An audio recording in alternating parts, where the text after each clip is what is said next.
여러분은 조선 후기 민중들이 몰락해가는 나라의 운명 속에서 미래를 예견한 책 송하비결에 대해 들어보신 적 있으신가요?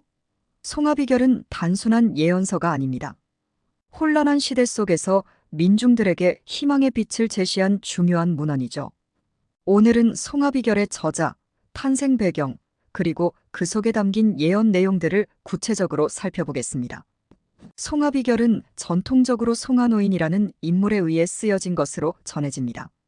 하지만 이 인물은 실존했는지에 대해 많은 논란이 있습니다. 송하노인의 이름은 소나무 아래 노인이라는 뜻으로 이는 도가적 사상에서 은거하며 초월적 지혜를 지닌 예언자를 상징하기도 하죠. 송하비결이 만들어진 시기는 조선 후기, 나라가 혼란에 빠져갈 때쯤입니다. 정치적 권력 다툼이 심화되고 외세의 침입으로 인해 조선의 국운이 기울던 때였죠. 특히 1800년대 후반에서 1900년대 초의 격변기에는 민중들이 이런 예언서를 통해 구대주를 기다리며 새로운 시대의 도래를 꿈꾸곤 했습니다.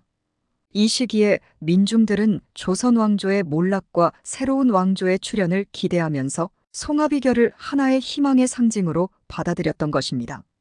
송하비결이 탄생한 시기는 조선이 세도 정치의 부패와 내부적인 분열, 그리고 외세의 위협으로 국운이 기울어가던 시기였습니다.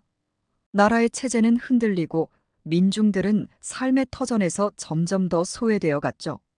또한 조선 말기의 혼란과 국제 정세 속에서 사람들은 구세주의 출현과 새로운 왕조의 등장을 예언한 다양한 예언서들을 읽으며 미래를 준비하고자 했습니다. 이러한 배경 속에서 송하비결은 정감록과 더불어 민중들 사이에서 널리 퍼졌으며 새로운 시대에 대한 기대와 희망을 품게 했습니다. 특히 송하비결은 기존 왕조의 몰락과 함께 나타날 새로운 지도자, 즉 정도령과 같은 인물의 출현을 예언하며 당시 혼란한 민심을 하나로 모으는 역할을 하기도 했죠. 송하비결의 예언은 크게 왕조의 몰락, 새로운 지도자의 출현, 미래의 혼란과 극복, 그리고 평화로운 시대를 주제로 다양한 사건을 예언하고 있습니다. 구체적으로 어떤 내용을 담고 있는지 하나씩 살펴보겠습니다. 송하비결의 가장 중요한 예언 중 하나는 조선 왕조의 종말과 새로운 지도자의 출현입니다.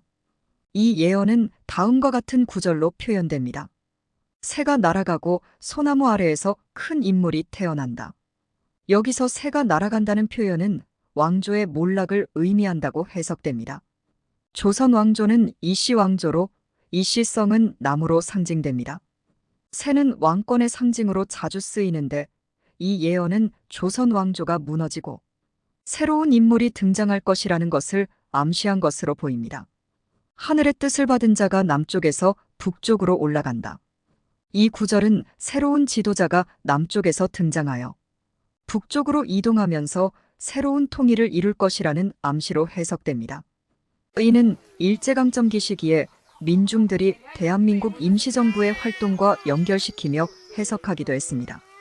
송하비결은 조선의 몰락과 더불어 외세의 침입으로 인해 혼란의 시기가 올 것임을 예언합니다.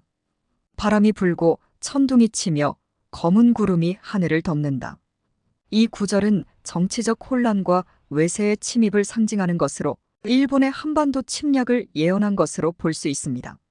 당시 조선은 청일전쟁, 러일전쟁 등 대규모 국제전쟁의 소용돌이에 휘말렸고 그로 인해 나라의 운명이 크게 흔들렸습니다. 백성이 고통 속에서 헤매고 피가 강을 이루며 수많은 사람이 흩어진다. 이는 당시 민중들이 겪었던 대규모 학살과 전쟁의 혼란을 예견한 구절로 구한말과 일제강점기의 독립운동과 맞물려 수많은 민중의 희생을 묘사한 것으로 해석되기도 합니다. 송하비결의 마지막 부분에서는 새로운 지도자가 나타나 평화로운 시대가 올 것이라고 예언합니다. 하늘의 별이 빛나고 소나무 아래에서 태어난 자가 천하를 평정할 것이다. 여기서 하늘의 별은 새로운 지도자 혹은 왕을 상징하고 소나무 아래에서 태어난 자는 천명을 받은 구세주를 의미합니다. 이는 당대 민중들이 기다리던 새로운 지도자, 즉 정도령과 같은 인물과 연결됩니다. 천하가 통일되고 남과 북이 하나 되어 백성들이 평화로운 세상을 맞이한다. 이 부분은 이상적인 지도자가 등장해 민중을 구원하고 새로운 통일의 시대가 열릴 것을 암시합니다. 현대의 한반도 통일과도 관련된 예언으로 해석되며 남북관계의 긴장 속에서도 지속적으로 관심을 받는 구절입니다.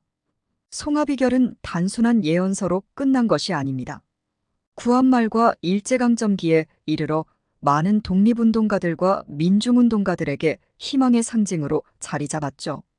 예를 들어 동학농민운동이나 의병활동에서도 송하비결의 내용이 자주 인용되었으며 송하비결에 예언된 구세주가 나타나 우리를 구원할 것이다라는 믿음이 퍼져나갔습니다.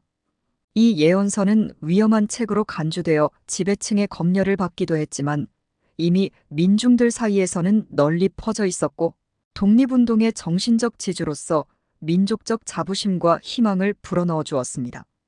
오늘날 송하비결은 단순한 예언서가 아닌 우리 민족의 정신적 유산으로 평가됩니다. 어두운 시기에도 새로운 시대를 꿈꾸며 희망을 잃지 않았던 민중들의 염원이 담긴 이 책은 지금도 정의롭고 평화로운 사회를 추구하는 우리에게 중요한 교훈을 전해주고 있습니다. 여러분은 송하비결에 담긴 예언을 어떻게 생각하시나요? 여러분의 의견을 댓글로 남겨주시고 더 알고 싶은 예언서나 주제가 있다면 언제든 알려주세요. 다음 영상에서는 또 다른 흥미로운 한국의 예언서를 다뤄보겠습니다. 시청해주셔서 감사합니다.